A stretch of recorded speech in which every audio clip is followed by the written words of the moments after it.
Continuing our section on the TED-style talks, today we're fortunate to welcome David Knowles. Please welcome him with a round of applause. David Knowles is a journalist at the Mail Online. He has 2 degrees in theology and reads Aramaic, Hebrew and Syriac, and today he'll be speaking about Napoleon at the feet of the pyramids, the birth of orientalism.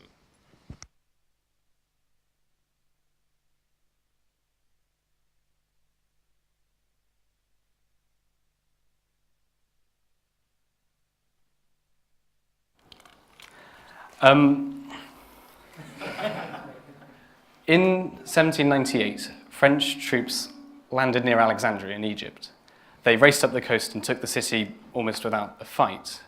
And then they powered down through Egypt and took Cairo and defeated the ruling Mamluk dynasty at the Battle of the Pyramids. Very swiftly, Egypt was under French control.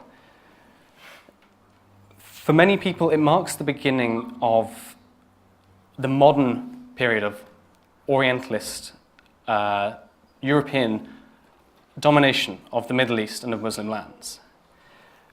The French didn't just bring soldiers and civil servants to run the country, they brought upwards of 160 scientists and professors to try and understand the culture behind it. They instituted, they thought, a new order. They brought in the Enlightenment. They thought they were bringing in their own propaganda the benefits of the Enlightenment to Egypt.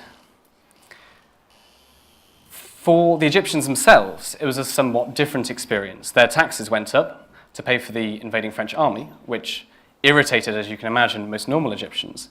And many were unsure as to the French attitude towards Islam itself. And now for this, we really have to turn to the person of Napoleon. Napoleon is a very, very interesting man. There's almost nobody else that's had such an effect on world history in the last 300 years, bar the major actors in the world wars. Napoleon was a child of the Enlightenment and a true romantic. He was suspicious of Christianity. He liked what he saw as the pureness of Islam, but he had certain political goals of his own to achieve. So why did he go into Egypt? There's perhaps 3 or 4 main reasons. One is obviously political. He was jealous of the British Empire and its growing empire and wanted to strangle its trade with India. He also wanted to add to and start to grow the French's own empire. He wanted a Mediterranean base for the French. They didn't have one at the time. The British controlled the Mediterranean. But there's something else behind that as well. For the people of the Enlightenment, Egypt was the cradle of civilization. It was where everything began. And Napoleon had a deep desire, a seemingly sincere desire, to try and understand it. Hence, the accompaniment of his force with the scientists and the scholars. Now, this is where, for the people who see this as a really terrible thing, the problems begin. The way the French justified it at the time was to point to all the things they brought Egypt. They founded libraries, they founded printing presses, journals, the Institute of Egypt. They single-handedly created the discipline of Egyptology. The discovery of the Rosetta Stone, for example, is the moment at which ancient Egyptian hieroglyphs could be translated into modern languages for the first time. They point to the introduction of ideas like equality before the law in Egypt, and the introduction of ideas like elected democracy. But for Egyptians, on the other hand, of course, we have the experience of the ordinary people who lived there. There were multiple riots throughout the occupation. The occupation, of course, didn't actually last that long, only 3 years, until the French retreated defeated. There were massacres in the Grand Mosque. People were suspicious of Napoleon's attitudes to Islam. They were well aware that he was, to some extent, rather silver-tongued and was willing to say whatever he could to gain the support of the ordinary people. So looking back on it 200 years in the future, there are several things that stand out and really kind of seem almost contemporary. When Napoleon was going into Egypt, he told his soldiers to respect the local customs. In fact, he gave what could be considered a fairly nuanced address to them. He describes how he knows that they will face they're entering are people whose culture is very different, and he instructs them to respect that and to try and understand it, not just to reject it. He is insistent to the Egyptians that he's a liberator. He's not trying to destroy Egypt, but give it back to the Egyptians. An idea which has come up again and again when we see orientalist projects in Western countries involving themselves in the Middle East, this idea that there's something really, really good that can be given back. So it's an incredibly important and interesting time, the fruits of which are still with us. Modern Cairo today is, to a huge degree, architecturally, the result of what the French did. They didn't just found institutions, they also, to some extent, rebuilt the city. And Napoleon himself can almost, his own mixed up attitudes to the Orient and his own mixed up attitudes to Islam perhaps exemplify where most Westerners were standing at that point.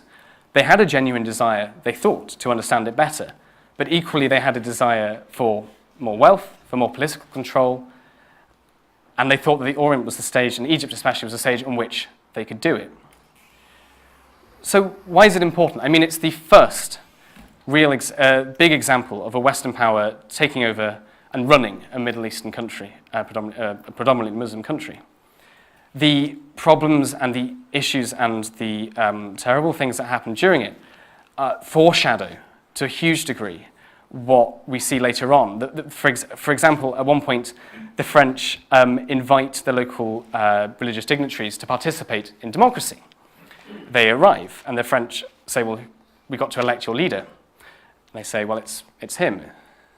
They point to who they saw as their leader. And the French say, no, you've got to do it by secret ballot. This is a democracy. And they go, okay, and have a secret ballot, and unsurprisingly, the same person is elected. So the clash of culture is very evident as well in stories like that. So to start to finish up, why is it important? On the one hand, it sparks off so much interest and so much discovery of ancient Egypt and of modern Egypt. It, to some extent, made Europeans think again. No longer were they encountering a culture only through exotic paintings and stories from distant travelers. They'd actually been there themselves and seen them and realized that they weren't that different. It's remarkable how, I wouldn't say easy, but how respectful to some extent the negotiations between the French and the Ottomans and the British are. They don't truly see them as people beneath them, but as equals. Equally, it marks the starting point of an interest in the East, which has not been entirely healthy for Western countries, and certainly for Eastern countries. So I suppose what I'd say to you, to sum up, is the 3 years, it's only 3 years, 1798 to 1801, the French occupation of Egypt, which ended in total French defeat, and the withdrawal of all the French troops, is a thing par excellence, an example par excellence, so to speak, of the history that we see across the Middle East and the West in the coming 200 years. And the key to understanding this is perhaps Napoleon himself and his own confused and confusing attitudes towards Islam. So I'd like to thank you very much for listening to that. I know it's only 8 minutes, but I hope it was interesting, and I hope you hopefully go away and read more about it. It's a truly fascinating period of history, and it's been an absolute pleasure to talk to you, and thank you very much for having me.